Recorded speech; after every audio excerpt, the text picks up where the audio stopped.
senhora presidenta, recebi ontem um telefonema lá do Rio Grande do Sul. E o cidadão queria que eu repetisse o discurso que fez ontem aqui da tribuna. E atendendo um cidadão gaúcho, eu vou repetir, claro, não com as mesmas palavras, mas também falando dos mesmos fatos. Mas antes eu queria saudar a deputada Dalva Figueiredo, que é autora da PEC 111, que permitiu deslanchar o processo de reconhecimento pela União do trabalho dos pioneiros, daqueles funcionários públicos que serviram o Estado brasileiro no Amapá, Rondônia e Roraima. Aqui está a deputada Dalva, que foi vítima de uma grande injustiça. Até porque a deputada Dalva, autora da PEC 111, não logrou estar aqui entre nós e na Assembleia da Câmara Federal uma emenda fundamental que equiparava os salários, os soldos dos policiais militares e bombeiros, foi derrotada por 7 votos. E eu tenho dito a todas as lideranças dos servidores públicos federais que estão aqui, que se a deputada Dalva estivesse no plenário da Câmara, ela teria conseguido os 7 votos, como nós aqui vamos repor essa situação, porque isso é uma questão de justiça a esses servidores públicos. A nossa bancada, a bancada do PSB, vai votar de forma unitária para recompor os salários, porque a diferença é quase a metade entre, imagine, o país é único, mas um policial militar que serve Brasília ganha o dobro daquele que serve Roraima ou que serve Rondônia. Não pode haver, não pode prevalecer tamanha injustiça. Portanto, eu queria saudar a deputada Dalva e dizer-lhes que Vossa Excelência, a deputada, faz muita falta aqui no Parlamento. Eu disse ontem aqui, senhora presidente, que a corrupção é congênita e ela é sistêmica na sociedade brasileira. E é isso que o cidadão gaúcho quer ouvir, porque ele também pensa de que a corrupção é sistêmica e para combatermos a corrupção sistêmica nós temos que construir também um processo sistêmico de controle dos gastos públicos. E eu voltei, e eu falei aqui dos dados que o Fantástico mostrou sobre as prefeituras que têm o maior per capita orçamentário do país. E eu me fixei na Prefeitura de São Francisco do Conde, eu vou compartilhar com quem nos ouve, com quem nos acompanha, com esse plenário, alguns dos dados dessa prefeitura. Olha, a prefeitura, esse município de São Francisco do Conde, ele tem 38 mil habitantes. A arrecadação, cerca de 80% vem da refinaria de petróleo Landulfo Alves. 38 mil habitantes. E apenas a refinaria, em 2014, repassou para a Prefeitura de São Francisco do Conde 365 milhões, ou seja, R$1 milhão por dia. O município tem quase R$13 mil por habitante e por ano, ou seja, 5 vezes mais do que a média nacional. Só que mais da metade da população não tem rede de esgoto. Que coisa mais vergonhosa! Não há uma vergonha maior do que você ter o recurso, desviar esse recurso e condenar a população a viver em condições insalubres. 1/4 da população de São Francisco do Conde vive na miséria, com petróleo lá jorrando, com a refinaria produzindo bilhões de reais. Cerca de 8,5% da população vive em pobreza extrema. E nos últimos 10 anos, senhores senadores, senhora senadora, todos os ex-prefeitos foram indiciados por desvio de dinheiro público. Quando eu digo que é sistêmica a corrupção, é porque há um sistema, uma rede de proteção para que a corrupção aflore desde os municípios das câmaras de vereadores até a República. Está aí o caso da Operação Lava Jato, que mandou para a cadeia os magnatas da construção civil, aqueles que construíram Itaipu lá atrás, Itaipu que foi inaugurada em 1984, cuja articulação começou em 1964, logo depois do golpe civil-militar que infelicitou a vida desse país por mais de 21 anos.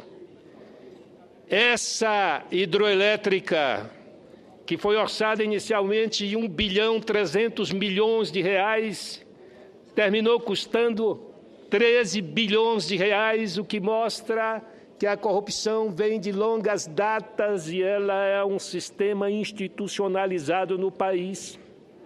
Daí que a gente precisa também institucionalizar um sistema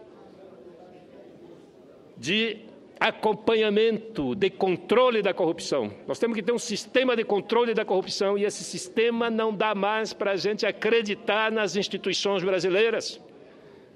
Toda semana nós temos operações da Polícia Federal, ação do Ministério Público, ainda essa semana que passou, ex-deputados federais, líderes na Câmara Federal, foram se juntar aos magnatas da construção civil presos lá no Paraná. E agora nós temos a Operação Zelote também, que saqueou mais de 20 bilhões de receita líquida e certa da União, que poderia melhorar a vida do nosso povo. E eu fui, senhora presidente, eu tive a curiosidade, ontem eu até falei aqui, que não tinha tido a curiosidade de frequentar, de navegar na página de transparência da Prefeitura de São Francisco do Conde. Mas de ontem para cá eu tive o tempo e me deparei que a Prefeitura de São Francisco do Conde simplesmente vira de costas para a lei, não cumpre a lei. Veja aqui, eu levantei algumas despesas, não é? Aqui em despesas correntes com material de consumo, a Prefeitura deu um orçamento de 8.626.000, já liquidou e pagou 56 mil, só que não dizem que essa prefeitura deve ter escolas municipais, deve comprar merenda escolar para a escola, deve comprar alimentos para essa escola, deve comprar material de limpeza, mas a gente não sabe quanto custa um pano de chão comprado pela Prefeitura de São Francisco do Conde, mas a gente sabe hoje quanto custa um pano de chão comprado pela Universidade Federal de Santa Catarina. Para isso, basta entrar na página de transparência da Controladoria Geral da República e ali nós vamos encontrar todos os gastos federais. Também nós podemos encontrar os gastos individuais de todos os senadores e senadoras dessa casa, de todos os deputados federais. Ou seja, não cumpre a lei. Então, nós vamos ajudar aquela comunidade de São Francisco do Conde, entrando com uma representação no Ministério Público Estadual da Bahia e também com o Tribunal de Contas da Bahia para que investigue. Não é possível.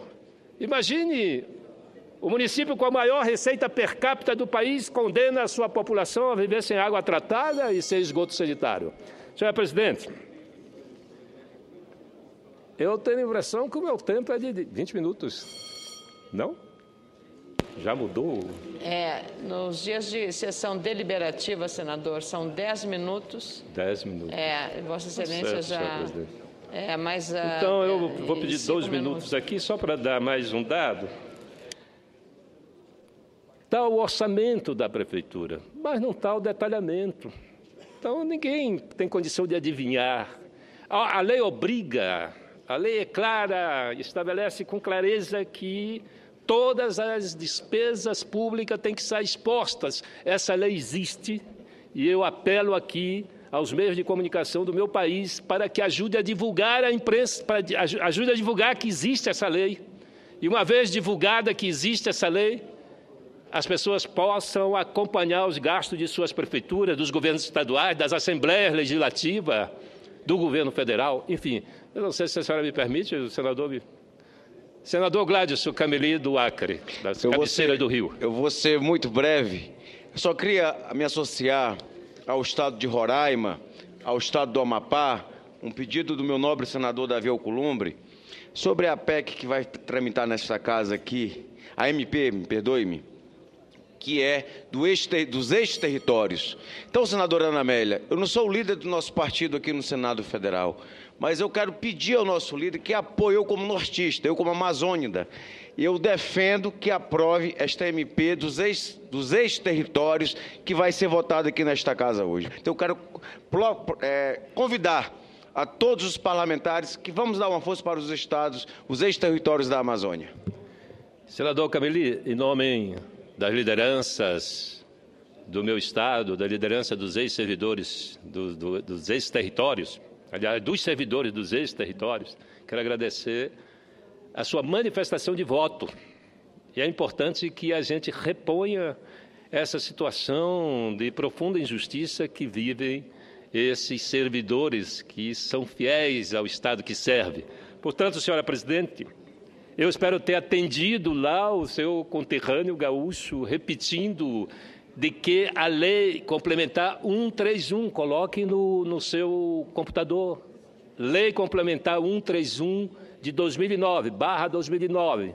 E aí você vai ver lá que a lei obriga a detalhar o valor pago pela merenda escolar, pelo leite comprado para a merenda escolar, obriga a colocar lá o preço do arroz, do feijão, do macarrão, e isso não está lá constando no portal de transparência da Prefeitura de São Francisco do Conde, por isso nós vamos tomar essa iniciativa. Essa iniciativa tem que ser nacional, né? Esse cidadão lá do Rio Grande do Sul, com certeza, ele vai ajudar no sentido de que nós possamos estabelecer uma ação sistemática de controle à corrupção, porque corrupção no país, como ela é sistêmica, ela é institucional e ela é congênita, só se combate com um sistema de controle efetivo, com um sistema de controle social. Muito obrigado, presidente.